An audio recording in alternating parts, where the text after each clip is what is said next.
আসসালামু আলাইকুম, খুরশেদা কাকলি আমন্ত্রণ জানাচ্ছে এনটিভির মধ্যাহ্নের খবরে। প্রধান উপদেষ্টা অধ্যাপক ডক্টর মোহাম্মদ ইউনূসের সাথে সাক্ষাৎ করেছেন ঢাকা সফররত জাতিসংঘ মহাসচিব অ্যান্তোনিও গুতেরেস। সকাল 10টায় প্রধান উপদেষ্টার কার্যালয়ে পৌঁছলে গুতেরেসকে স্বাগত জানান প্রধান উপদেষ্টা। দুই নেতার বৈঠক শেষে তারা একই বিমানে কক্সবাজারের উদ্দেশ্যে যাবেন।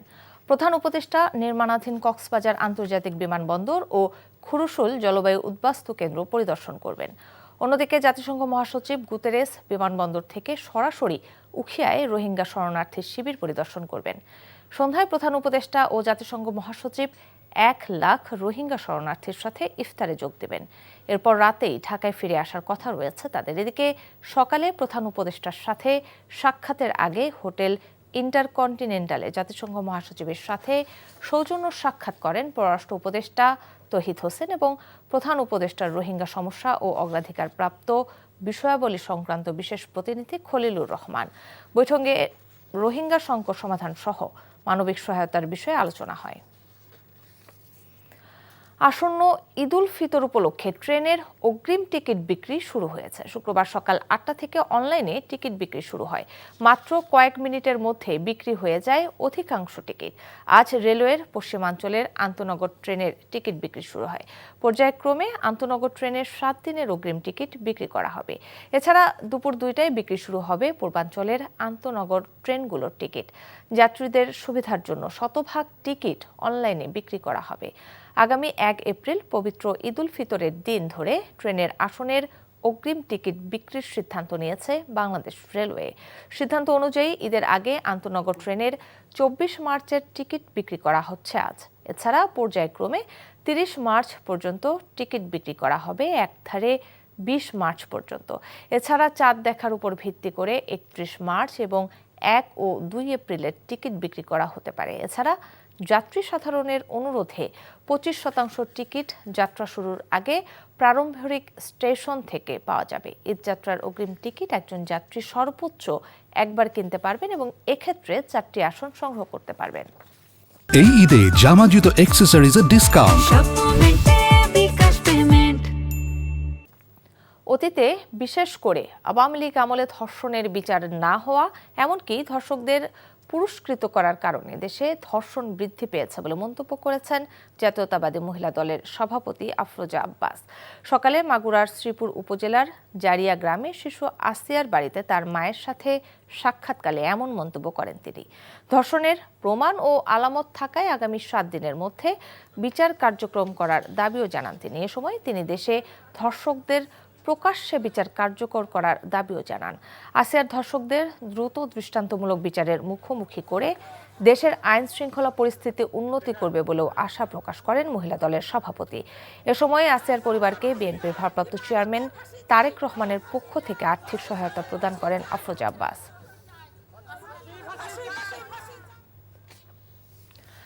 মাগুরায় আছেন সহকর্মী ইফতেখার রেজা, সরাসরি যুক্ত হচ্ছে তার সাথে। ইফতেখার, শিশু আসিয়ার পরিবার ও এলাকাবাসী কারোর সাথে আজ কথা বলতে পেরেছেন কিনা, কি বলছেন তারা, আর মামলা পরবর্তী কার্যক্রমের অগ্রগতি নিয়ে কোনো তথ্য থাকলে জানাবেন আমাদের।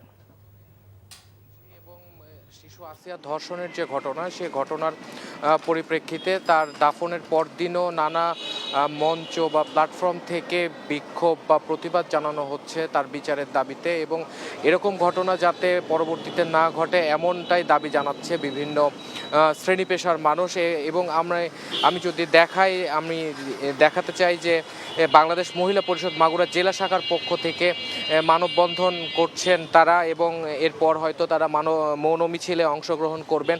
এবং আমি আপনাকে জানিয়ে রাখতে চাই যে সকাল থেকেই শিশু আসিয়ার বাড়িতে যে সাধারণ গ্রামবাসী বা এলাকাবাসী যারা রয়েছেন তারা সান্ত্বনা বা সহমর্মিতা জানাতে গিয়েছিলেন, এবং তারা তার বাবা মার সঙ্গে দেখা করেছেন, এবং বিভিন্ন রাজনৈতিক দলের যে দায়িত্বশীল যারা রয়েছেন তারাও গিয়েছিলেন সেখানে, এবং তাদেরকে পরবর্তীতে সহায়তা বা তাদের পাশে থাকার যে আশ্বাস, সেই আশ্বাস দিয়েছেন। এবং আমি আপনাকে জানিয়ে রাখতে চাই যে গতকালই যে অভিযুক্ত শিশু আসিয়া নির্যাতনের যে অভিযুক্ত মূলত হিটু শেখ, সেই হিটু শেখের বাড়ি ভেঙে গুড়িয়ে দিয়েছে বিক্ষুব্ধ জনতা এবং আজকেও সেই বাড়ি ভাঙার কাজ চলমান রয়েছে বলে আমরা এখন পর্যন্ত জানতে পেরেছি। এবং বিক্ষুব্ধ জনতার যে দাবি সেটি হচ্ছে অতি সত্বর যত তাড়াতাড়ি সম্ভব এই নির্যাতন বা এই ধর্ষণের যে অপরাধ, সেই অপরাধের অতি দ্রুত বিচার হবে। তো এই ছিল মাগুরা থেকে শিশু আসিয়ার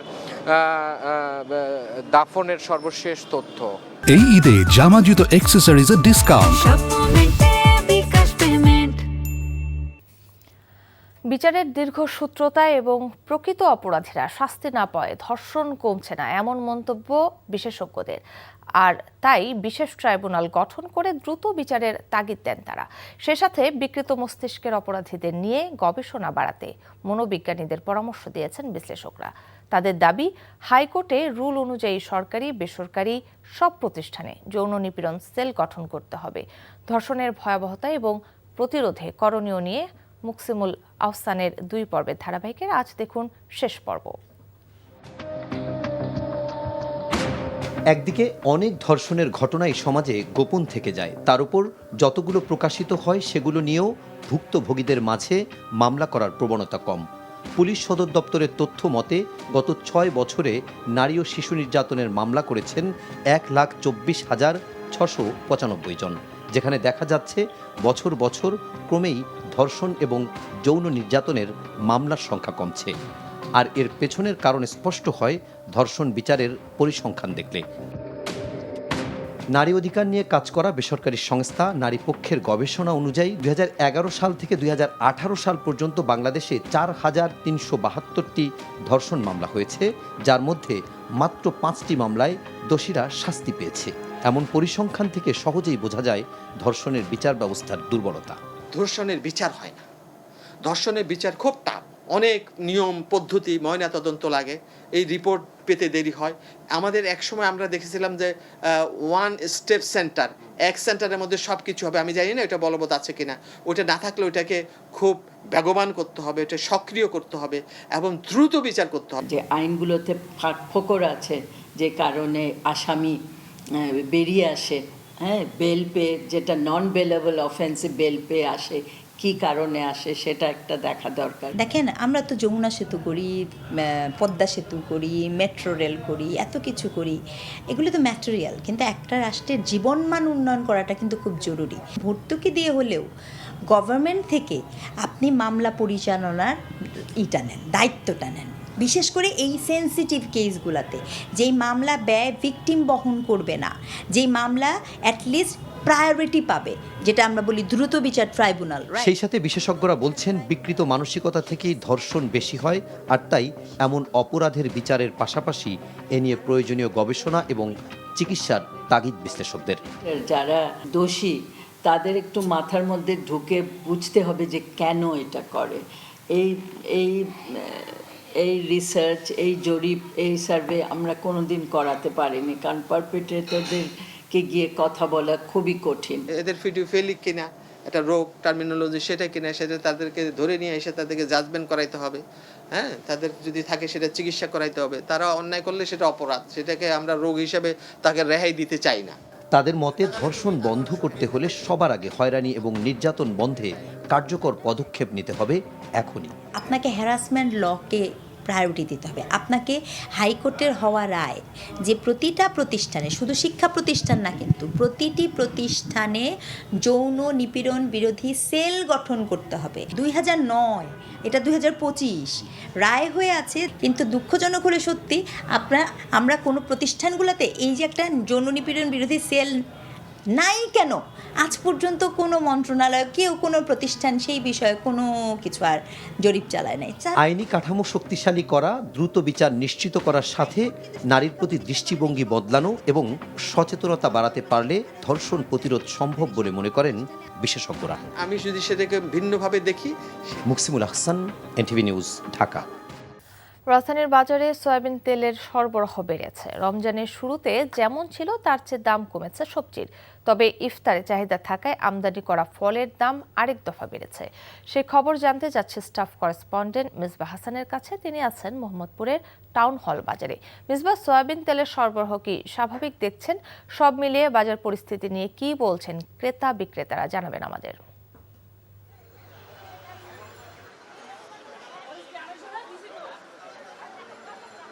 কাকলি, রমজানের দ্বিতীয় সপ্তাহে সে তুলনায় বাজার কিন্তু প্রথম সপ্তাহে যে আমরা স্থিতিশীল দেখেছিলাম অনেকটা, বিশেষ করে রমজানের নিত্য প্রয়োজনীয় পণ্য ছোলা খেজুর থেকে শুরু করে বাজারের পণ্য সেই তুলনায় কিন্তু কমই ছিল। আজকেও বাজার পরিস্থিতি আমরা দেখেছি কম আছে। আমরা গেল 3 থেকে 4 মাস ধরে বলছিলেন যেটা সয়াবিন তেলের বাজারে যে অস্থিরতা, সয়াবিন তেলের সেই অস্থিরতা এখন কিছুটা কমেছে, সরবরাহ অনেকটা স্বাভাবিক হয়েছে, তবে পর্যাপ্ত নয় সে স্বাভাবিকটা, সেটি আমাদেরকে বিক্রেতা এবং ক্রেতারা উভয়ের সাথে কথা বলে আমরা জানতে পেরেছি। তবে এই স্থিতিশীল বাজারে একটুখানি বাড়িয়েছে, সেটি হলো চালের মূল্য, যেটি স্বাভাবিক ক্রেতারা সাধারণত খেয়ে থাকেন 28 চাল, সেটি কিন্তু স্থিতিশীল রয়েছে, তবে দাম বেড়েছে কিন্তু মিনিকেট চালের, সেটি কিন্তু গেল 2 মাস আগে সেটি দাঁড়িয়েছিল 85 টাকা পর্যন্ত, এখন কোনো ক্ষেত্রে 90 টাকা, আবার কোনো রকম ভেদে কিন্তু সেটি দাম কোনো ক্ষেত্রে 100 টাকা পর্যন্ত ছুঁয়েছে। তবে ব্রয়লার মুরগির দামটা এখনও আগের দামে স্থিতিশীল রয়েছে, 200 টাকা 190 টাকা বিক্রি হচ্ছে, তবে কমেছে সোনালির দাম। সোনালি কিন্তু এখন বাজারে পাওয়া যাচ্ছে, যেটি 320 থেকে 350 টাকা পর্যন্ত কোনো ক্ষেত্রে বিক্রি হয়েছে, সেটি এখন 260 থেকে 280 টাকার মধ্যে পাওয়া যাচ্ছে। এছাড়া বাজারে লেবুর দামটা এখনও অস্থিতিশীল রয়েছে, লেবুর দাম এখনও পর্যন্ত 100 টাকা পর্যন্ত হালি বিক্রি হচ্ছে। ওভারঅল বাজার পরিস্থিতি যদি বলার চেষ্টা করি, এখন পর্যন্ত ওই স্থিতিশীল রয়েছে, শুধুমাত্র লেবু এবং এছাড়া 2-1টি পণ্য ছাড়া কিন্তু বাজার মোটামুটি স্বাভাবিক অবস্থায় রয়েছে।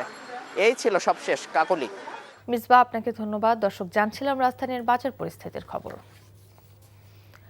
একজন শাহিদার গল্প অনেকের অনুপ্রেরণা। 21 বছর ধরে করছেন কালো সোনা খ্যাত পেঁয়াজ বীজের আবাদ, হয়েছেন কোটিপতি কৃষক, কর্মসংস্থানের যোগান দিয়েছেন অনেককে, পেয়েছেন সেরা কৃষক, এগ্রিকালচারালি ইম্পর্টেন্ট পার্সন সহ নানা পুরস্কার। তিনি ফরিদপুরের সফল উদ্যোক্তা। তার দেখাদেখি এ চাষ করে স্বাবলম্বী অসংখ্য কৃষক। বাম্পার ফলনে চলতি বছর 500 কোটি টাকার পেঁয়াজ বীজ উৎপাদনের আশা কৃষি বিভাগের। ফরিদপুর থেকে সঞ্জীব দাসের পাঠানো তথ্য ও ছবিতে শওকত করিমের ডেস্ক রিপোর্ট। সাদা ফুল, বীজ কালো, স্বর্ণের মতো দাম, তাই কালো সোনা এর নাম। আধুনিক ও লাভজনক কৃষিতে এগিয়ে এসেছেন নারীরাও।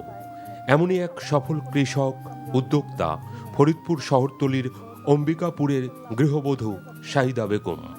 2004 সালে পা রাখেন কৃষির অঙ্গনে। মাত্র 40% জমিতে শুরু করেন পেঁয়াজ বীজের আবাদ। নিষ্ঠা, সততা আর পরিশ্রম দিয়ে এখন তা পরিণত করেছেন 100 একর জমিতে। আমি যখন শুরু করি অনেক বাধা, অনেক কথার মধ্যেও আমি কারো কথায় কান্না দিয়ে আমি আমার মতো কাজ করি। তখন আমরা শুরু করার পরে এখন আমাদের এলাকায় আমার দেখা দেখি করে অনেকেই এই বীজ করে।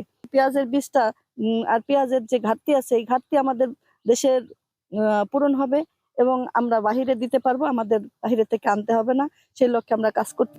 চোখের সীমানা পেরিয়ে যায় পেঁয়াজ বীজের ক্ষেত। ফুলে ফুলে লুকিয়ে আছে কৃষকের সোনালী স্বপ্ন। চলছে শেষ মুহূর্তের পরিচর্যা, পরাগায়নের কাজ। ছোট শিশুর মতো যত্ন করতে হয় এসব বীজের। নভেম্বর ডিসেম্বরে আবাদ শুরু হয়ে ফলন ওঠে এপ্রিল মেতে। পরাগায়ন করলে এই স্পটগুলো মনে করেন নিচে পড়িয়া 20টা 16 আনা ফোটে এবং চিটা হয় না। আমার দীর্ঘ অনেক দিন থেকে কাজ করি।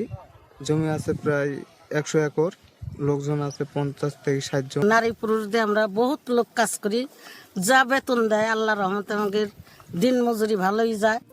সার্বিক তত্ত্বাবধান ও কৃষকদের পরামর্শ দিয়ে যাচ্ছে কৃষি বিভাগ। পেঁয়াজ বীজ উৎপাদনের যে বিভিন্ন কলা কৌশল আছে, বিশেষ করে পেঁয়াজ বীজ উৎপাদনের সময় যে পরাগায়নের দরকার হয়, হ্যান্ড পরাগায়ন, এবং অন্য যে রোগ বালাই বা পোকামাকড়ের যে ব্যবস্থাপনা, সেই ব্যবস্থাপনা সম্পর্কে তাদেরকে বিভিন্ন সময় পরামর্শ দেওয়া হয় এবং ক্ষুদ্র কৃষকদের নিয়ে বিভিন্ন সময় আমরা এই ব্যাপারে গ্রুপ মিটিং করে থাকি।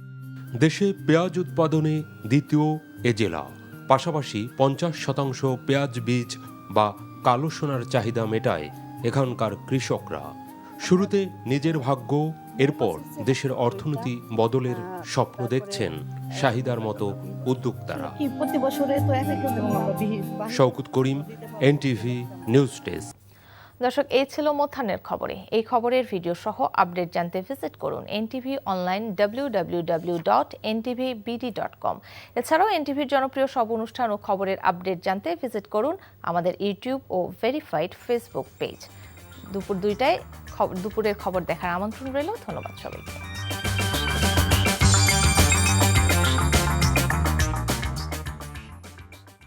এই ঈদে জামা জুতো অ্যাক্সেসরিজের ডিসকাউন্ট।